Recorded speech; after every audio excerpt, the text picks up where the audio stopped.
Hi friends. ప్రస్తుత కాలంలో ప్రతి ఒక్కరూ తమ ఆర్థిక సమస్యల గురించి ఆందోళన చెందుతున్నారు.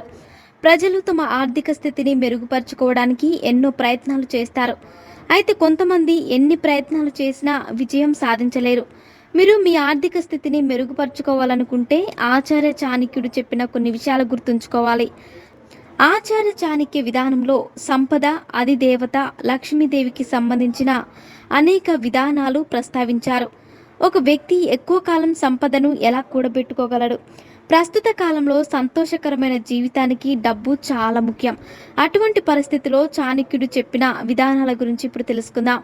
చాణక్య నీతిలో ఎవరైనా తన మనసులో ఉన్న ఏదైనా దుఃఖం ఇతరులకు చెప్పాలనుకుంటే జాగ్రత్తగా ఉండాలి.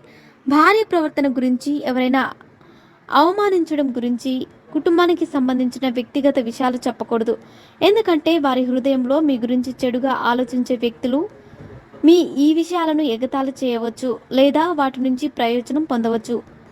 జీవితంలో డబ్బు సంపాదించడం, పొదుపు చేయడం రెండు చాలా ముఖ్యం. అయితే డబ్బు సంపాదించడం కంటే డబ్బు ఆదా చేయడం చాలా ముఖ్యం. డబ్బు ఆదా చేసే వ్యక్తి భవిష్యత్తులో డబ్బును పోగొట్టుకోడు సరికదా, కష్ట సమయాల్లో కూడా సాధారణ జీవితాన్ని గడపగలడు. అదేవిధంగా అనవసరంగా డబ్బు ఖర్చు చేసే వ్యక్తిని తెలివి తక్కువ వాడు అంటారు. అలాంటి వారు ఆర్థిక సంక్షోభాన్ని ఎదుర్కోవాల్సి వస్తుంది. జీవితంలో డబ్బు సంపాదించాలంటే రిస్క్ తీసుకోవాలి. జీవితంలో సవాళ్లను ఎదుర్కొనే వ్యక్తి ఎప్పుడు విజయాన్ని సాధిస్తాడు. అందువల్ల ఎవరైనా రిస్క్ తీసుకోవాల్సి వస్తే భయపడకూడదు. వృత్తి ఏదైనా సరే విజయంలో రిస్క్ పెద్ద పాత్ర పోషిస్తుంది. లక్ష్మిని చంచలమైనదిగా భావిస్తారు. అందువల్ల డబ్బును సరైన స్థలంలో సరైన సమయంలో ఉపయోగించాలి. దీనిని సాధనంగా ఉపయోగించాలి.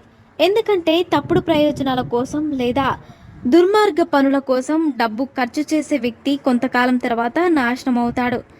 చాణక్యుడి ప్రకారం ఒక వ్యక్తి డబ్బు కోసం అధర్మ మార్గాన్ని అవలంబించవలసి వస్తే లేదా డబ్బు కోసం శత్రువుతో చేతులు కలపవలసి వస్తే అటువంటి డబ్బుకు దూరంగా ఉండడం మంచిది. డబ్బు సంపాదించాలంటే ఒక వ్యక్తి లక్ష్యం తెలుసుకోవడం ముఖ్యం. లక్ష్యాన్ని నిర్దేశించకపోతే ఎవరైనా సరే విజయం సాధించలేరు. చాణక్యుడు ప్రకారం డబ్బు సంబంధిత పని గురించిన సమాచారం ఎవరికి చెప్పరాదు. మీ రహస్యాలను ఇతరులకు చెబితే మీ పని చెడిపోయే అవకాశాలు పెరుగుతాయని పేర్కొన్నారు. మరిన్ని ఇంట్రెస్టింగ్ అప్డేట్స్ కోసం మా ఛానల్ని సబ్స్క్రైబ్ చేసుకోండి.